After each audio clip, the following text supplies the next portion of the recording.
And a little bit about me is I was born a colored girl in the 50s and lived through the whole civil rights era and a lot. I've lived through a lot. I've seen and experienced a lot of wounds as a colored girl. But I've lived in a diverse world all my life. You know, I grew up and went to predominantly white schools from kindergarten, actually, all the way through until I went to college and sought out a Black university. And so my experience is different from some, but my wounds and my pain is deep. And if you really want to know a lot about my story, I have a podcast called We Need Each Other that just launched a few weeks ago.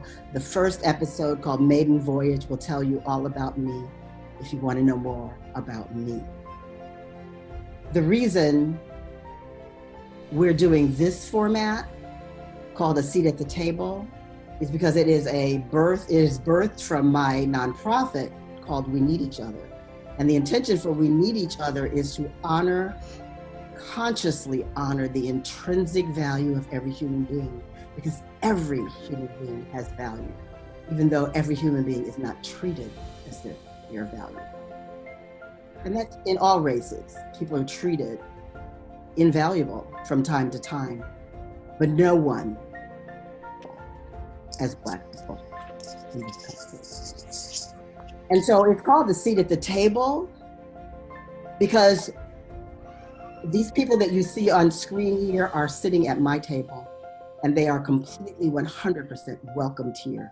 What I want to know, and you'll hear, you know, I've said the word white people more in the last 2-3 weeks than I ever have in my entire life.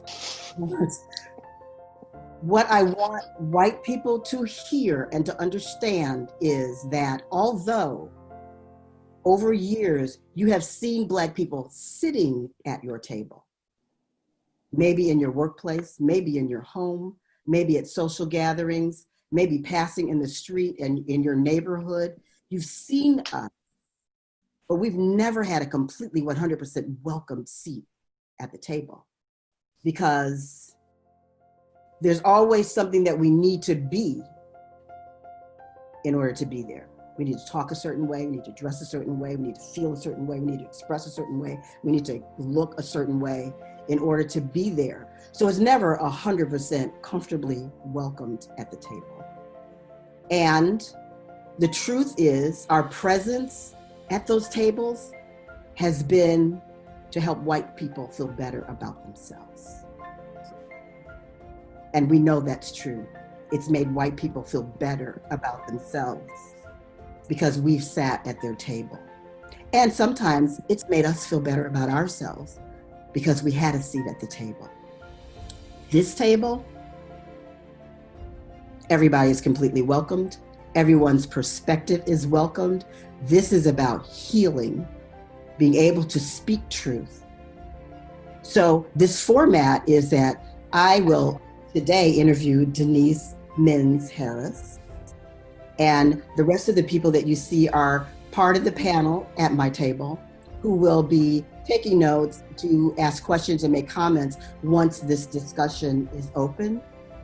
And I want you to remember and to understand, this is important, that a white society is something that was curated. It was curated to be that way. And all the things that have been said about Black people and that you've been taught about Black people are part of that curating. They were never true, or part of the system that was manipulated so well and continues to be, that there's such a tremendous hatred in the hearts of some people for Black people. But we're not a people to be hated, because we're a very compassionate people.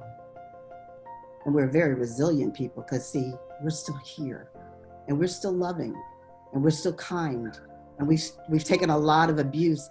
And what you don't understand, and what hopefully you'll better understand through this format, and I know that you're better understanding from all that you see in the world right now today, is that it is deep. and it's coming out to heal. You are feeling our anger. We are exhausted. We are so many different emotions, but we're still here. We're still present. And we have people here who are willing, because I'm telling you, and I've said this on the podcast, Black people are so exhausted. They're just like, figure it out for yourself. I'm one who knows, because you've not lived in a world where race was your perspective, that there's assistance that's needed. And that all these people on this, every white person that's listening right now today is somebody who cares, who has a heart, who is, like Tina's pillow says there, is loves. And I know that that's true. And so we're here to speak our voice, to be heard, and for you to listen from your heart space.